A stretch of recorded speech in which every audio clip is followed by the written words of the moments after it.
My parents bought a home in the West End, on Grand Avenue. And within that one block where I lived, of course, Muhammad Ali lived 2 doors or 3 doors from my family home. And I knew him when he was 5 years old, a little boy and his brother. However, there were 13 teachers who lived in that one block. And 3 doctors, a medical doctor, a dentist, and a PhD. There was one man who had been a banker, secretary, treasurer of the first black bank in Louisville, which closed in 1929 during the Depression. So these are the people who influenced me because Mr. Ray, Joseph Ray was his name. He's the banker? He was the banker. And standing on the sidewalk in the mornings, and I'd see these men driving these big cars, and they'd be dressed with their hats on. And Mr. Ray would tip his hat to me, and I was 10 years old. And it was like I was empowered. It made me feel good.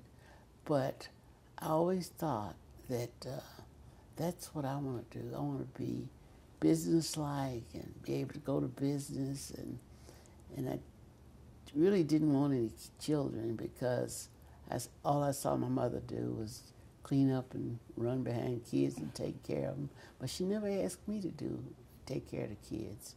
I am doing a little story on that one block on Grand Avenue with these 13 teachers and all these people who influenced me. But Helen Keene, Alice Carolyn Keene Houston's mother, her father, William Keene, who was the coach at Central High School basketball for years. Next door to him was George Bullock, who taught mechanical drawings. Then next door to Keene's was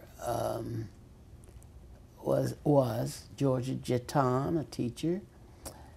The principal at Park Duval was the next house, which was T.J. Long.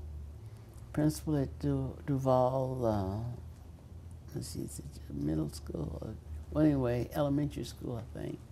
Then the next house was Joseph Ray, who was the secretary-treasurer of the Standard Bank I told you about. And then the next house was G.D. Wilson, Dr. G.D. Wilson. He was a professor at Louisville Municipal College. Let's see. I know every house, and I know not on, like in the Clays lived 2 doors from. Prior to the Clays buying that house, the girl I told you I went to Buffalo you mean with. Muhammad Ali's family? Muhammad Ali's family. Okay. Yeah, Muhammad Ali's family. Mm-hmm. The girl I told you I went to Buffalo with, her, in 1929, the Lavells lived in the house. She was a student at Berea College before the Day Law in 1904. So she was an older woman. And she lived in that house. And they lost the house through foreclosure in 1930. Then the Keenes bought the house for her mother, Miss Anthony, Carrie Anthony. And it was her granddaughter that I went to Buffalo with. And then after she died, Muhammad Ali's family bought the house when he was about 5 years old. So I know the history of each house, who owned it before and who owned it later. But it's strange to me how all the years that and another reason that I disliked discrimination so when I was 8 years old, before the block became totally black, there was a little white girl lived across the street from me, Margaret Vitito, and she and I would play. We had a good time. And then they moved, see.